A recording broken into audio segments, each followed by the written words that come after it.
A note on Romeo and Juliet by William Shakespeare, no less. Alas, even if this is magnificent chef-d'oeuvre, one of the best plays of probably the best playwriter of them all, the stake is on an adaptation for the national television. The second channel keeps broadcasting plays, and that's wonderful.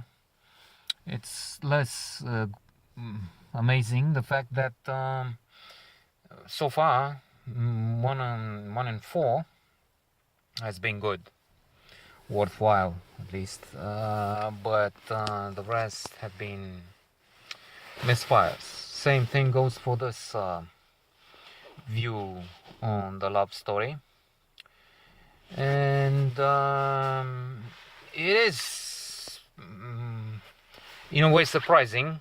After all, we have chef-d'oeuvre.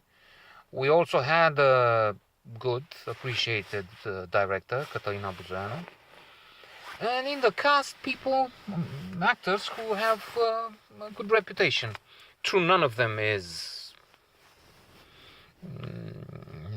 in my, what am I saying, top 1000. None of them is an actor I like. So that's part of the problem, subjective. But then it's also, when you're dealing with Shakespeare, I mean, there's nothing better than this. So you have to have a performance, an adaptation that's astonishing, flabbergasting, stupefying. You can't be just an ordinary, or maybe you can be an ordinary actor or actress, but then it's for the stage of little town in the province, and then you have an audience which would be satisfied with average. I mean, it's a cultural act, and so it's also a question of expectations. His quote, Shakespeare's quote, comes to mind: "There's nothing either good or bad, but thinking makes it so." So it's in large part my responsibility. I should listen to the words, the lines, and forget about Florin Călinescu. It's also a question of trying to overdo it, or offering something new, and the pressure is understandable. Why do something classical as it used to be? So there's a light touch. I don't know, they want to try and be more, how should I say, genuine, or to have a relaxed attitude, and laissez-faire, or I don't know, but it was wrong. For me, it was wrong.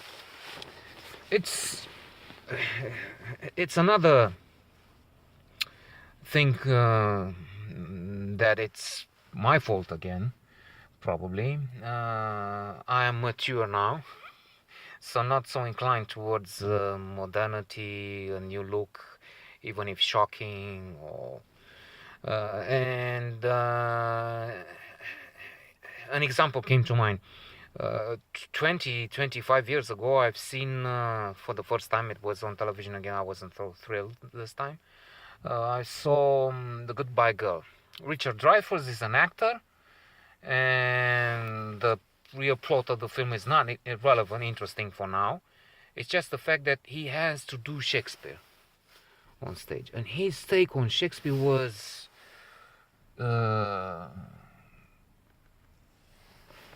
iconoclastic, modern, nothing like the Richard III I had known before. So, and I was fascinated, wonderful. But there's a difference. 20 years, and you have one view, and you like modern, you like somebody who's on stage with an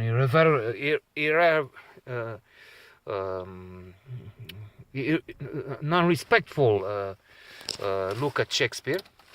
Now I want something conservative, something classical. I'm thinking Laurence Olivier, not Adrian Pinta. Adrian Pinta in the role of Romeo was not really my cup of tea. For sure, some liked him. He was such an appreciated actor. I never thought he's really that good. But then when you have in the world Jack Nicholson, George Constantine, Jack Nicholson in his prime, not now. Another turner for me was this Florin Călinescu, even if he's in something like a cameo role, maybe not even supporting, but knowing he's there, seeing him there was not making me have a headache or nauseating, wanted to throw up, not that far, but this is a guy with so much baggage, so full of himself now, arrogant and narcissistic and over the top, that I have this view of so many years now of this guy, who represents in so many ways for me all that is wrong with theater here and in general, all that an actor can do when he's reaching a point, a stage where he is popular, well, here in locally, but still, and he thinks he can do what he wants, and he's so good, and actually what he does is lousy. So alas, this experience was not a great one, but I'm looking forward to the next note on Romeo and Juliet, when there will be another production, BBC, whatever, and it will be enchanting, I'm sure.